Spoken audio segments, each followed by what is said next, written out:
This video is about the impacts I hope AI will have on several industries. In music, they're generating the next note. This is Velvet Sundown, a band that doesn't exist. They dropped 2 albums in June 2025 and had well over 1 million monthly listeners and millions of streams before people learned they weren't real. Soon, there will be a broad spectrum of music where you can't tell what's made by humans and what's made by AI.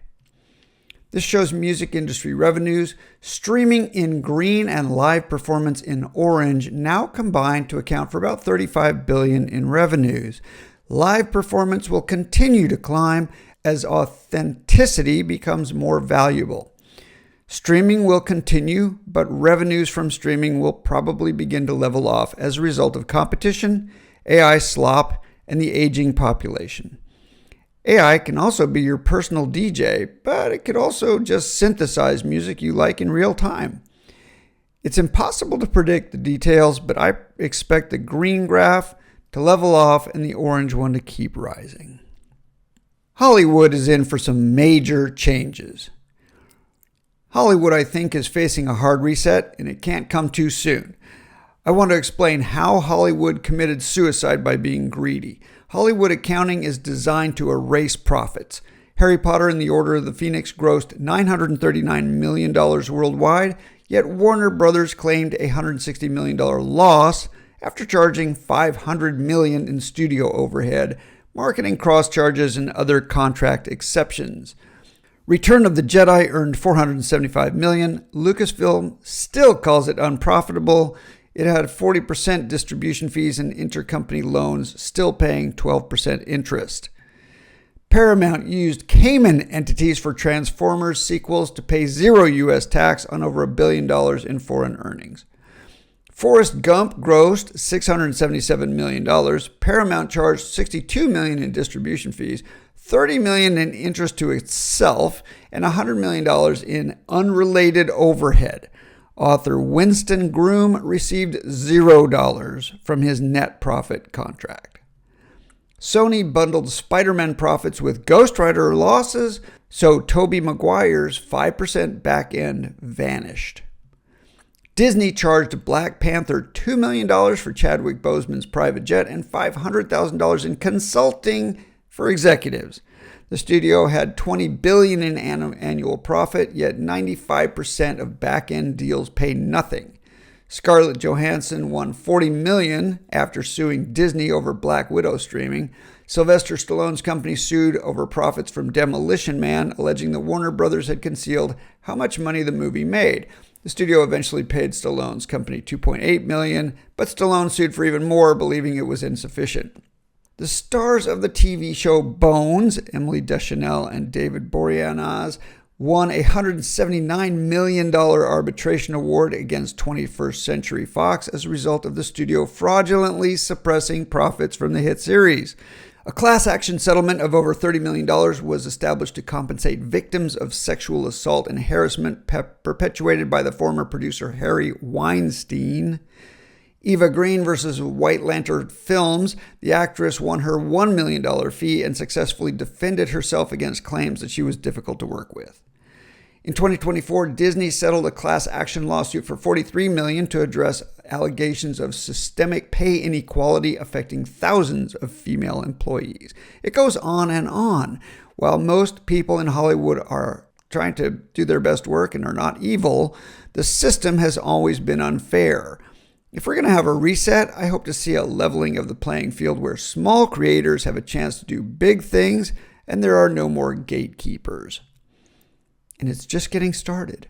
The first full-length AI film was a love story from Bollywood, which isn't surprising since their film industry is the largest in the world. At 95 minutes long, the film was released in movie theaters last summer.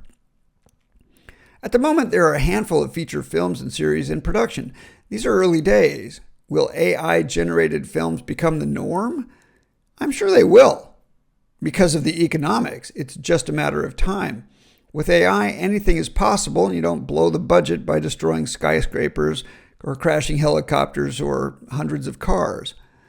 I expect there will be a chasm where well-known humans continue to command premium dollars for appearing not just in films but in person because there will be an authenticity premium. Here's an AI actress, Tilly Norwood. If she becomes popular, she'll be in demand for all kinds of projects, commercials, and probably have her own fan club. And already AI-generated boyfriends and girlfriends are doing quite well. AI porn is already very realistic in 2D. Most of this will come to 3D worlds as well. There will be an explosion of new animated content and likely new categories that don't exist today.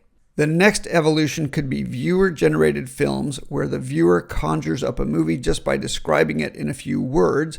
The same could happen in games where every scene is generated and rendered on the fly as a result of preferences and previous actions. Education failed decades ago.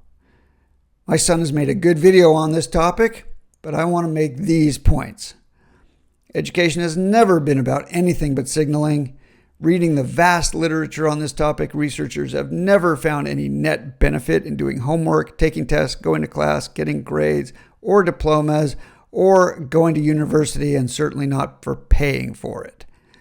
Schools are now incorporating AI to help students with their homework, study for tests, get good grades, and prepare for college.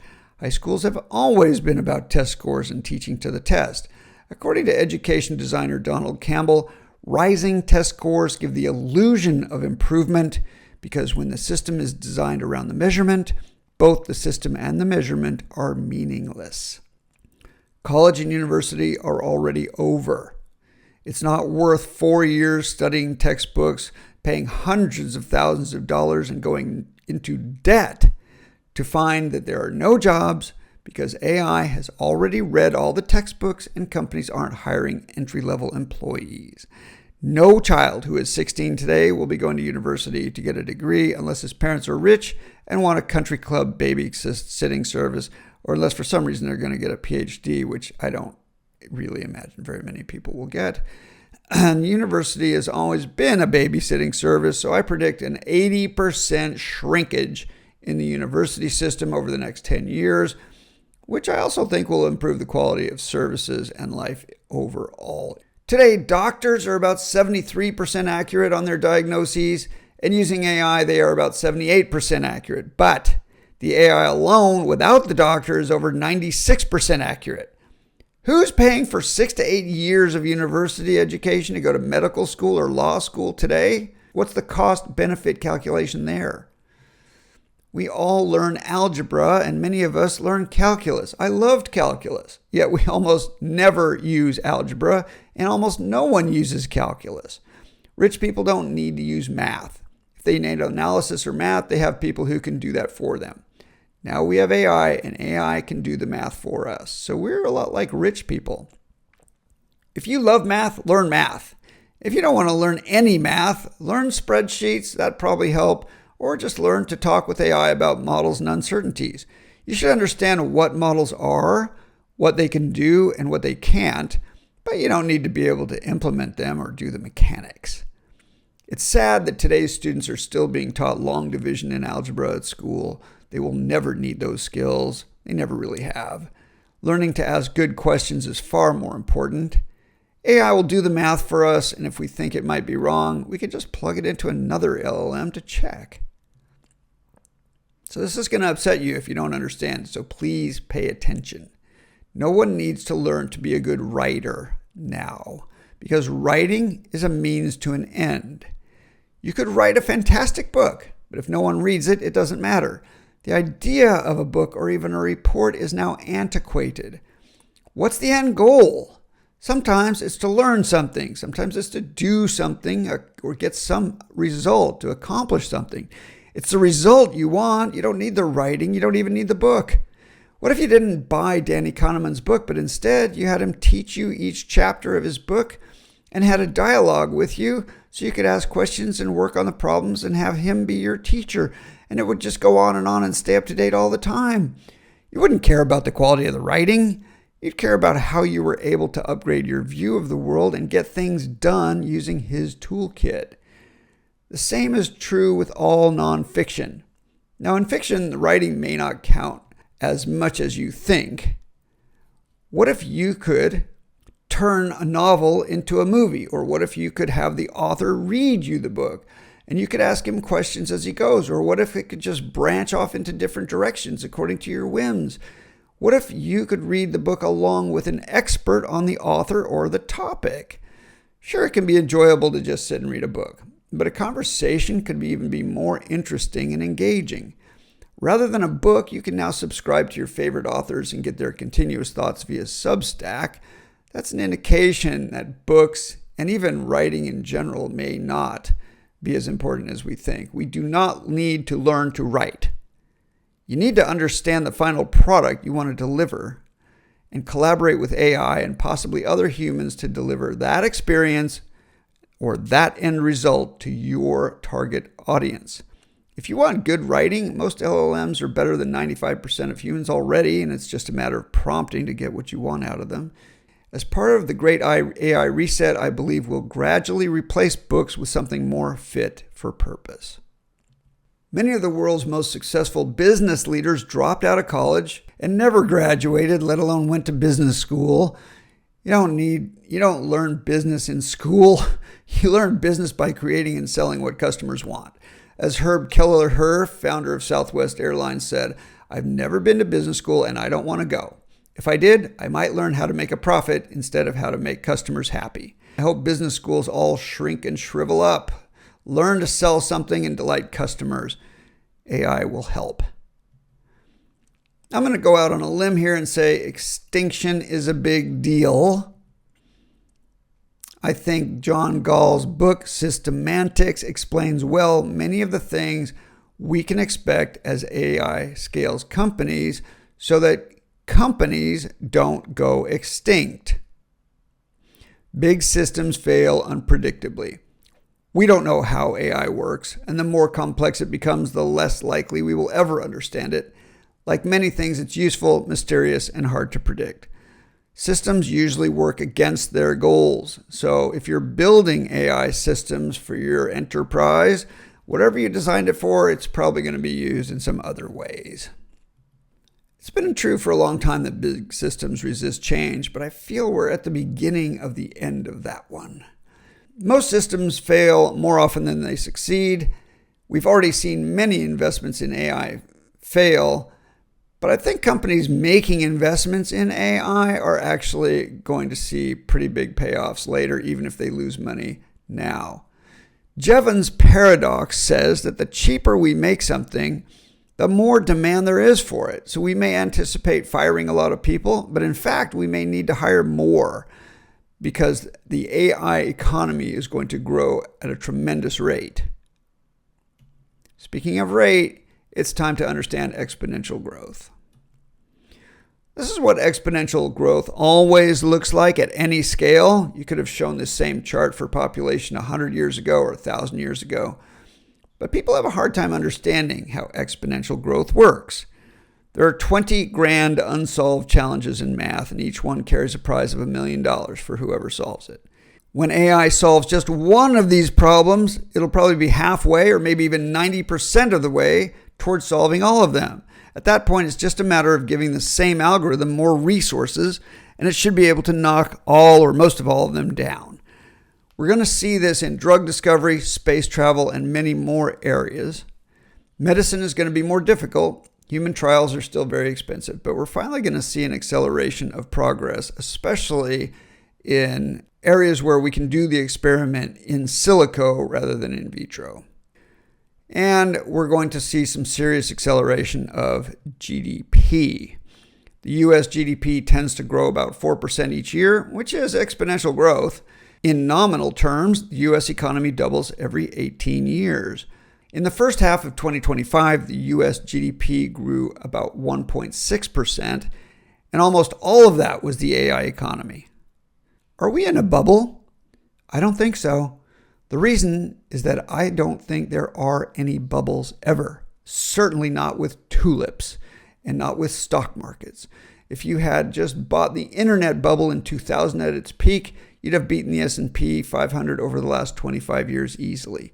You can say the same thing for everything else people call bubbles. There are Ponzi and pyramid schemes, but there are no real bubbles in functioning markets. I think we have several possible scenarios, none of which involves a crash.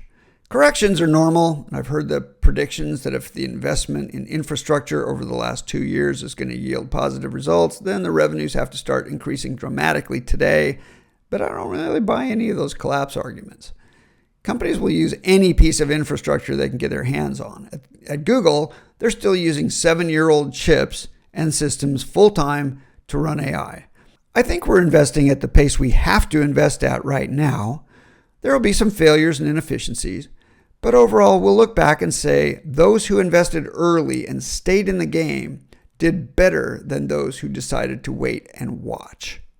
AI is already doing its own chip design and designing the next generation of LLMs.